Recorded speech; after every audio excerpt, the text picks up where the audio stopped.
Let's start this video off by saying how insane it is how many games in 2023 still can't handle 21:9 cutscenes, despite being in-game cutscenes and renders most of the time. It feels like I tested so many games before I found some that actually worked well for this video. But nonetheless, we're back with yet another 6 phenomenal games to play in Ultrawide or 21:9. We've done a pretty solid chunk of Ultrawide videos in the past, so make sure to check out the playlist to see all the previously covered games, links in the description. For those who are curious, I'm playing all these games on an ASUS ROG SWIFT 34-inch ultrawide gaming monitor at 3440x1440 and using an RTX 3080 graphics card. It's becoming a little obnoxious that the 3080 is already falling behind on some games, by the way. The first game is one of my most anticipated sequels. That game is Star Wars Jedi Survivor. I waited for the release of this game to make this video because I wanted to include it so badly. It's the sequel to the fantastic Jedi Fallen Order that I absolutely loved. They took the game and expanded it, making much larger maps, adding a lot more variety to combat and locations, and of course, progressing Cal Kestis' story. It's a Souls-type game, but with difficulty options. It also includes parkour and lots of traversal options along the lines of Uncharted or Tomb Raider. I love Cal Kestis as a character, and let me just say that I think the beard suits him. I've got my fingers crossed though that you're watching this video after an intense performance patch. That's because despite playing the game on medium settings, with ray tracing turned off and the game's super resolution mode turned to quality, I was lucky to get above 35 FPS on the first planet of Coruscant. Once I made it to the second planet, the frame rate definitely picked up to a relatively consistent 60 plus FPS, but still it felt like it just wasn't running all that well. At one point during the first main boss fight, my girlfriend walked in and asked why it looks all glitchy. Mind you, this is someone who doesn't even adjust the resolution or graphics for any of her games without my help. That's how you know it's bad. But the game itself does look pretty amazing. If you're able to run max settings with ray tracing on, it's insane how beautiful this game looks. It really nails the Star Wars look and feel.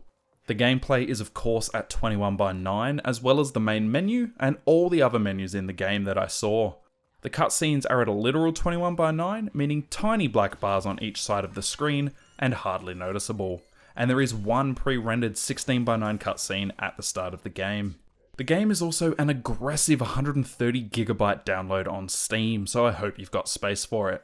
Altogether, I think once this game is fixed, it'll be a top tier game to play in Ultrawide. And since most people seem to watch these videos a few months or even years after its release, that's my hope for you.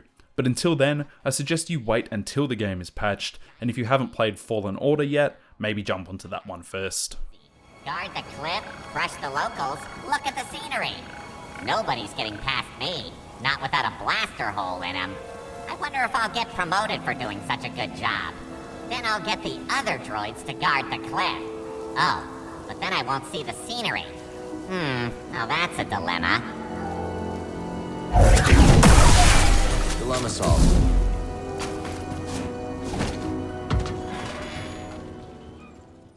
Sable is quite a different game for this list. It's a hand-drawn style indie game that has you exploring the world on a bike or glider, collecting resources and exploring the remains of spaceships and ancient wonders. The game has Breath of the Wild style climbing and running using a stamina meter, but there's no combat and only exploration. As usual in these type of games, rewarding discovery. As mentioned, the hand-drawn style gives the game a unique feeling, and it has some of the best ultrawide support I've seen in a game. Everything from the main menu, gameplay, cutscenes, and even the loading screens fill the screen, and I didn't see a black bar anywhere in the game. Despite the simplistic art style, the game sat between 50 to 80 FPS most of the time, which I honestly expected to be a little higher. I owned this game on Epic Games and had gotten it for free. It's a fun time driving around the world and supports Ultrawide amazingly. But it's very much a turn your brain off game, so if you're looking for something crazy and exciting and heart pumping, this might not be the one for you.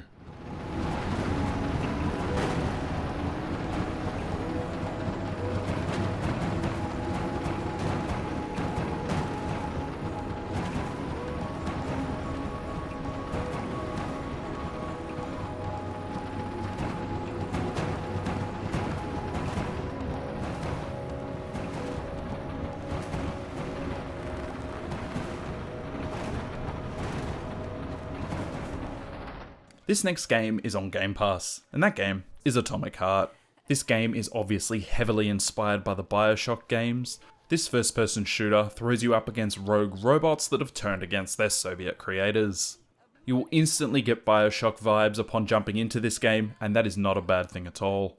Your character does have a mouth on him, sometimes adding to what's going on, other times, most of the time, just feeling like he's talking for the sake of talking. There are plenty of unique and fun Soviet robots to fight, and there's many upgradable weapons and glove abilities to use.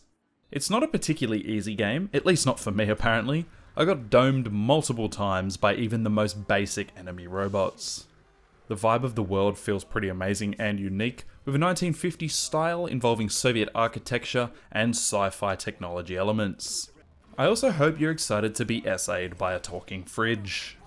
The gameplay itself runs in a fantastic 21:9, and at ultra settings seem to sit at a perfect 60 FPS with basically no drops whatsoever. The only frame issue I really noticed was the flying or distant robots, who were often part of cutscenes or cinematics, seem to run at a much lower frame rate than the rest of the scene.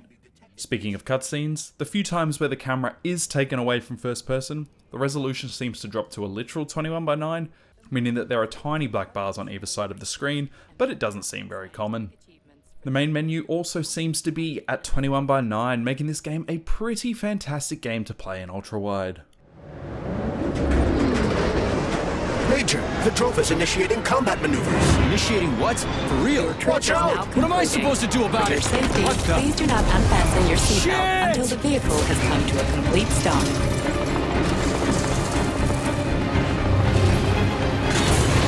You have reached your destination. You are now at Laboratory 8 of the Robotics Industrial Facilities. Have a nice day. Take my hand, comrade. Since first finishing a Resident Evil game last year, I've been obsessed with the franchise, and this game is no exception. It, of course, is Resident Evil 4 Remake. Playing as Leon, one of the main characters from Resident Evil 2 and the coolest man alive, you're dropped into a village full of infected and crazy people trying to save the president's daughter and avoid being chainsawed in half. This game steps back a little from the standard survival horror of Resident Evil and adds more of an action hero vibe, making ammo a lot less scarce, resulting in you gunning your way through many crazy villagers and cultists, who will often just keep coming, meaning you'll have to try and complete your objective whilst fighting enemies and trying not to get grabbed. Your heart rate will be up the whole time you play because of the intensity and the lack of rest whilst playing this game, but goddamn I love it, it's so much fun. The puzzles in this game seem a lot easier and less involved than previous games, unless I'm just getting more attuned to Resident Evil puzzles. There also seems to be a lot less focus on any main or hub areas, often meaning you run through an area or section once, and that seems to be the end of it. You'll have to collect all your treasure as soon as you can, in other words. The gameplay itself runs at a beautiful 21:9 by default. As usual with Resident Evil games, the FOV might be a little tight for you, but this can be fixed with something called the RE framework, which is also how we'll be fixing our cutscenes, which are in 16:9 by default, but are easily fixed by downloading and installing the framework. There are a handful of pre-rendered cutscenes that are of course in 16:9 and sadly can't be changed. Running the game at mostly high settings with ray tracing off, the game maintained a pretty consistent 100 plus FPS, but there were some areas where it seemed to drop a decent amount. All round though, it's a super enjoyable and intense game that I'm really loving at the moment.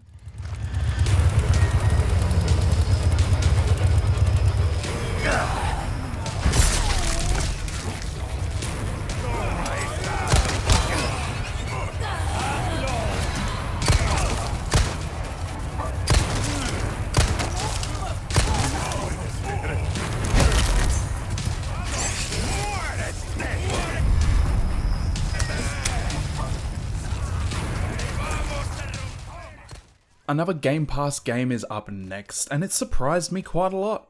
Minecraft Legends. This game is a third-person strategy game based in the Minecraft universe. You'll run around on your horse, summoning units and building structures in order to take down piglin bases and prevent them from raiding villages around the open map. I had no idea what this game was upon seeing it, but decided to give it a go, and was pleasantly surprised. I don't think you really need to be a fan of Minecraft for this game to be enjoyable either, because it's a completely different premise just based in that world. Despite only playing the game for an hour or two, I'm keen to return to it very soon. If you already have Game Pass, then it's definitely worth checking out if either the strategy element or the Minecraft element resonate with you. The game has voice acting and story and feels like a pretty unique and interesting take on that Minecraft universe. The game of course runs at 21:9 at max settings and seems to maintain over 100 FPS basically always. The cutscenes sit at a literal 21:9 with tiny black bars on each side, but as usual, this is basically unnoticeable. Altogether, I think this game was a lot better than I expected, and its ultra-wide support is pretty fantastic.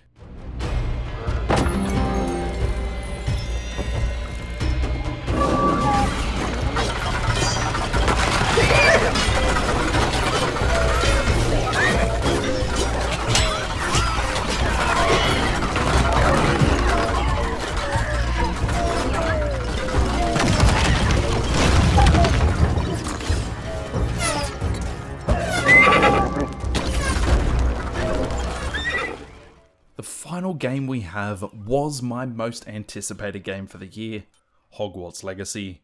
I've always been the biggest Harry Potter fan, having watched the movies at least once a year since their release and having read the books at least 3 times. This game throws you into a role as a student at Hogwarts School of Witchcraft and Wizardry, allowing you to customize your character and choose between the 4 houses. For me, the most exciting aspect about this game was the castle itself. Having played the original Harry Potter games on PC as a child, it was amazing to see a fully realised and completely explorable Hogwarts in ultra-wide. As a fan, you could spend hours just walking around. But the game doesn't stop there. You can also explore a large area outside of Hogwarts, from Hogsmeade and far beyond, either walking, riding a broom, or even a hippogriff or thestral to help you explore. Now you can probably tell from what I've said already, if you're not a fan of Harry Potter or have never watched or read the movies or books, then most of the magic of this game will likely be lost on you. When it comes to video games, it's a competent open world game, but nothing mind-blowing when you remove the Harry Potter license. Now the game itself obviously runs at 21:9, most of the dialogue also seems to be in 21:9, but some of the cutscenes do have black bars and sit at 16:9. The game is also quite intensive, running it at high settings with ray tracing turned off. It sat between 50 to 75 FPS most of the time, but sometimes having some pretty outrageous stutters and frame drops. It's a pretty beautiful looking game, but just doesn't feel as optimized as it probably could have been. But it was a lot worse at release, meaning I had to run the game at a mix between low and medium settings to not stutter so much that the game was unplayable. But it's definitely a lot better now. Saying that though, you'll probably still want a decent rig to get the most out of this game. Oh, wonderful! Thank you.